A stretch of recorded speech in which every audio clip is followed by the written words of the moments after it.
You hear it all the time. Location, location, location. But what does that mean? Why is Charlotte such a good location? Is it just that it's located in the South, or is it that it's on one of the coast? Like, what does make it a really good location? Well, today in this video, we're going to cover one of the many reasons why Charlotte is such a good location. And more specifically, we're actually going to cover the other locations that you can access from Charlotte really easily. And we had to highlight one other thing about Charlotte, and we had to take our video outside today. Guys, it is mid-August and it's probably like 64 degrees right now, and the high today is 80. So while that is not location specific, it is one of the many things people love about Charlotte. If this is your first time on our channel, welcome to Discover Charlotte, where we help you do just that. So whether you're looking to move in 9 days or 90 days, if you're thinking about relocating to the Charlotte area, be sure to give my team and I a call. We'd love to help you. Let's dive into it. We are going to start off with the beach trips. Why? Because I'm a Florida girl. We all know this, but the beach trips are one of my favorite. The very first one we're going to start off is, of course, Charleston. Charleston is located in our neighboring state, South Carolina, which, if you know anything about Charlotte, we're right on the border of North and South Carolina, so this is a really easy drive. You can get to Charleston in just about 3.5 to 4 hours. This is great for people who not only want beach, but they want the historic charm. Charleston is known for its historic downtown with its shop and delicious restaurant options. Some of the best Southern cuisine you'll find is down there. Some of the best seafood you can find is down there. And it all comes with like a really high-end, elegant, trendy experience. So it's got an amazing downtown. It's also known for its plantation tours and its historic tours. You can go through all the different properties in there. It's also known for Folly Beach. So while Charleston has its own little downtown area, you can also drive over the bridge and go through Mount Pleasant or Folly Beach, and you can walk along those downtown areas. So there's a ton of different options. Great for shopping, great for events. My husband and I actually got married there because it was such a good location. They have tons of rooftop bars, and there's always something going on. So the thing about Charleston is if you stay on the beach, you're not really close to downtown. One of the good things about it is downtown is right on the river. So you can still be by the water and still be by downtown, and you can still make a beach trip out of it. So you kind of get all in one there. It's really, really cool. This is about 3.5 hours. Again, it's known for its historic charm, and honestly, probably its food. Charleston has some amazing food to it. Option number 2, if you're looking for kind of that southern, in a way, beach feel, is Savannah. So from Savannah, you can also go visit Tybee Island. There's a couple other little island areas that you can go visit from there, but Savannah too is a historic downtown area located in Georgia. This is on a river as well. So it's very similar to Charleston. Charleston's a bit larger. And one of the cool things about Savannah is it's an open, what do they call it? Like a social entertainment. So you can walk around with an open container as long as you're within the historic limits. So it's kind of cool because it's a good way to visit. I know my husband and I, when we travel, we love to eat and drink when we travel. We're not super big into the tourist attractions, although we do occasionally take advantage of a really cool building or something and go take a tour of it. But if you're like us and you just kind of want to go and go at your own pace and bebop around, this is a really good way to not feel rushed. I think that's one of the best benefits of it is you can stop into a drink. If you're like me, I'm a really slow drinker, and I can just take that with me and we can continue to see the city. So it doesn't waste any additional time, which I really, really love. My husband and I went down there a few years ago during Halloween. So that was super fun because everyone's like dressed up in Halloween costumes. It wasn't intentional. It just so happened to be that that's what worked out for us. Savannah is, again, about a 3.5 hour drive, very similar to Charleston. It has some really pretty Forsyth Park in the middle of it. It's beautiful to walk around. This also has the River Walk, which is a newer part of it. So as previously mentioned, Savannah does have a historic feel to it. This is also really, really good for food. One of my favorite restaurants down there is actually the Pink House. While the food isn't going to blow your socks away, it's in this old historic, obviously pink house. The service is amazing. The experience is amazing. So definitely check it out if you're going to go down there. Or if you're thinking about making a visit, you can, the River District or the River Walk, you can get a hotel and stay on it, but this is all being renovated. It's been a few years since we've been there, so it might be done by now, but they had bars along the river, and the Marriott actually had a really fun beer garden that if the game's on and you want to be outside, you want to be by the water, and you can see the barges coming through and the bridge that's there. It's really, really cool. It's a really good weekend trip. So you can stay in some really fun hotels for both Savannah and Charleston. We stayed in one of these historic hotels, and like Like the rooms are so unique, and you had restaurants down below you. So each one offers a different charm and a different experience. So it's really, really fun. So another kind of beach location would be Savannah. Okay, so moving away from the historic downtown, touristy kind of, well, it's still touristy, but we're taking another direction, still staying on beach, is Hilton Head. I have to say, while Charlotte does have a handful of beaches really easily accessible to it, Hilton Head is by far my favorite. The white sand beaches, of course, I grew up in Clearwater area, so I'm used to beautiful white sandy beaches. So Hilton Head definitely checks this box. It's more of a quieter area. It is a big travel destination, but there's not tons and tons and tons of hotels. You still have a little bit of quietness wherever you go. It also kind of has that sleepy beach town feel to it, so it's really fun. Here you've got some really good seafood restaurants. There's always live music. It's a very casual vibe. You're not gonna go out to nightclubs or anything. It's a sleepy, quiet, just kind of like what you typically would find in a beach town. It's known for its golf. That too is about a 4-hour drive from Charlotte. Amazing. I love Hilton Head. Around there, you've got like Seabrook Island and Pawleys Island. So there's, again, like we're only going to touch on some of the highlight areas in this video, but if Hilton Head, if you know, it is a higher price point, it tends to be a little bit more expensive during the summer months, during their season. So if for whatever reason you're not looking for a hotel or you want something a little bit different, definitely check out Seabrook Island, Pawleys Island. There's just a ton of them, but Hilton Head is definitely on the list. It's beautiful. You've got moss everywhere. You're lined by beaches and water wherever you look. Great seafood. You can do a lot of Airbnbs if you want. You can do a condo on the beach, or you can do a nice kind of resort style on the beach. So there's a ton of options, ton of amenities. Definitely a place to check out. Our last beach visit that we're going to mention is Myrtle Beach. People either love it or hate it. If you have gotten to experience other beaches close or in the Carolinas, you tend to lean more towards that. It's not my favorite part of it. But if you're looking for amusement, you're looking for things to do, you're looking for activities and action and convenience, Myrtle Beach is definitely the place to be. This is definitely one of the more touristy beaches that you can access here. It's known for its boardwalk with its like Margaritaville style. But if you do your homework, there are some really, really cool local spots. Like Black Drum Brewing is actually under a Hilton hotel. It's a brewery right on the beach.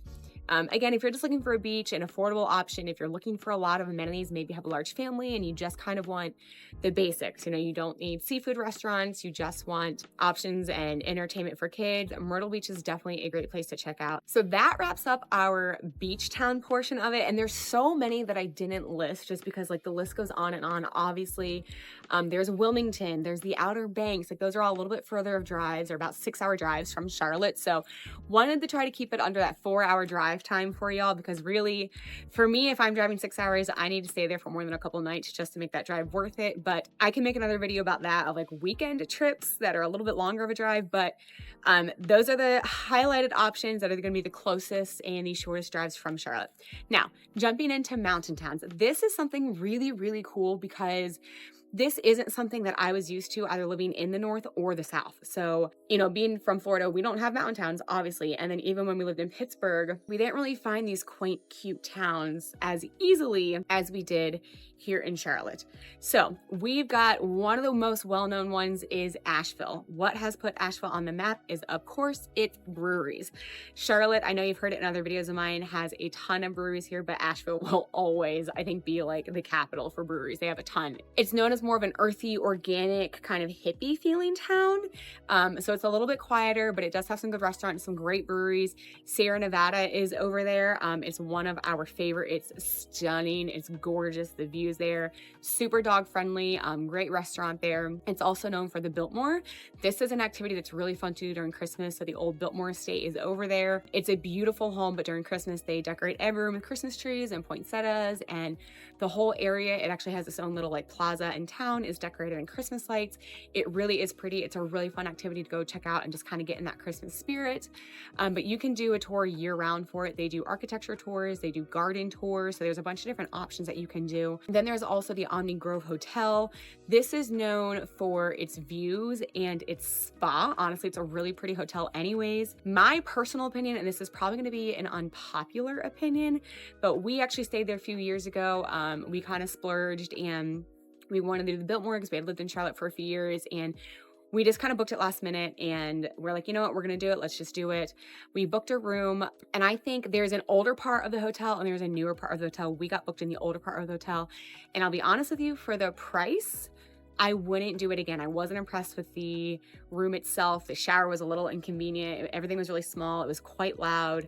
So while the building is historic and it's beautiful, you can access everything that's there, not staying there. Like they're known for you can grab a drink and go to the bar and sit outside on the terrace and have a drink, which as a guest, that was actually relatively frustrating because it was so busy because it was Christmas time. They also do like a gingerbread tour there that as guests, we couldn't find a space to sit. Like we had to wait for someone to get up and leave. So again, it's a seasonal thing. It really is a very pretty hotel. It's definitely worth an experience. I've heard their spa is amazing. You have to book it like months in advance. But Asheville is known for the Biltmore, the Omni Grove. It's also known for its breweries and just like hiking. There's a ton of hiking down there. So a really good place to spend the day outside, go grab a drink, go grab lunch. Really pretty mountain town. That is about a 2.5-hour drive from Charlotte, so definitely not far at all. Okay, our next stop is going to be one of the closer ones. This is only an hour and a half away from Charlotte. Lake Lure and Chimney Rock. So if you know Lake Lure, or if you've heard of it, you've probably heard of it from the movie Dirty Dancing. It is where Dirty Dancing was filmed. It is a beautiful lake surrounded by mountains. There's a couple of lakefront like restaurants right on the lake. I haven't been there since COVID, but I'm 99% sure that they're still there on the lake. It really is pretty. This is a very small town. There's Lake Lure Inn. There might be a couple shops, but that's about it. So if you're looking for a relaxing weekend, grab a bite to eat on the lake and just hang out with some friends, great space to be. If you're looking for activity and fun to do, not the best place to be. So what we have done in the past is we've kind of stopped on our way to another destination there and we've grabbed lunch on the lake or something. So it's definitely really good for that. But you can go to Lake Lure, and then about a 20-minute drive away from that is Chimney Rock. Chimney Rock is known for this rock structure up top that you can either drive it, you can hike it, you can also take a bus up there. But it's this big, I'm not even sure what it's supposed to look like if I'm being honest with you.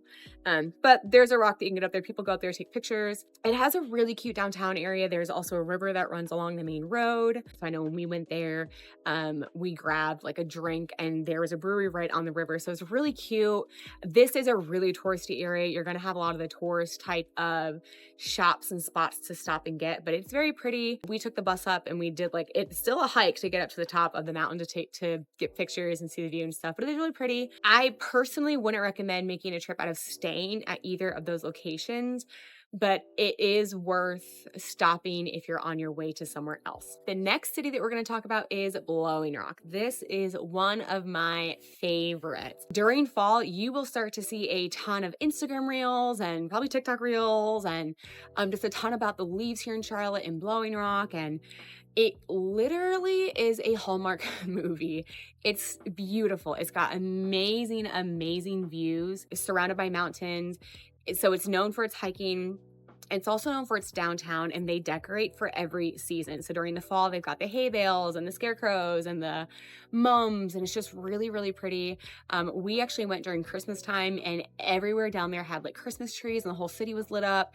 So it's really pretty. They also have amazing food over there. I think it's called The Game. We actually ate there. It was really cool. They had like these bubbles that you could sit outside, like the large clear tents that because it was cold outside, you could make a reservation, sit in them, and you had your own space heater and stuff. We ate inside, but the thing about this restaurant is you can try all sorts of different types of meat. So I think we tried emu and antelope and just a really cool different experience. It's up in the mountains. It's a little bit of a terrifying drive to get there if you're not used to mountains like myself.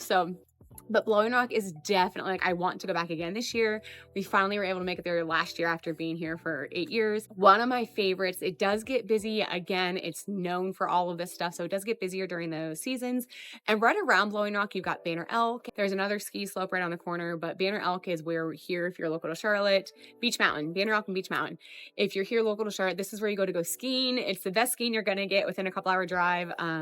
That's a story for another time, how that experience went for me, but they are options here. All of these are great mountain towns if you want to just make a weekend and go visit a little mountain town. The next one on the list is Bryson City. This one's cute. It's not as commonly visited, which is almost one of the reasons why we like it. There's only a couple restaurants, a couple of breweries. This one's definitely known for its hiking. There's a cute little winery about 20 minutes outside of the downtown. There's not a ton of hotels. So again, it's not going to be overpopulated, which is why we loved it.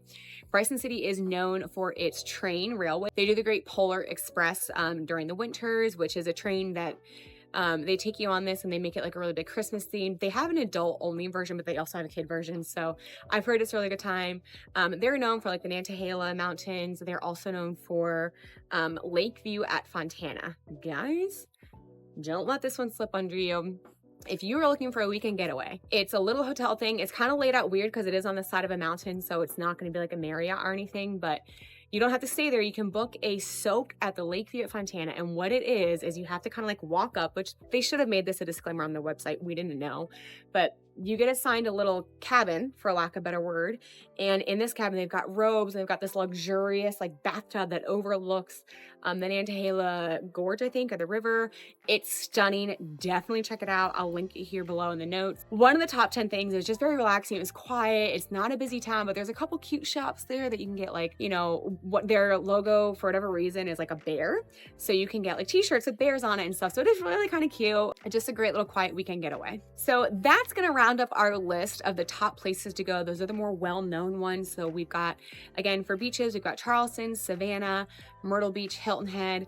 You can drive further and go to the Outer Banks. You can go to Wilmington. You can go to Seabrook Island, Pawleys Island.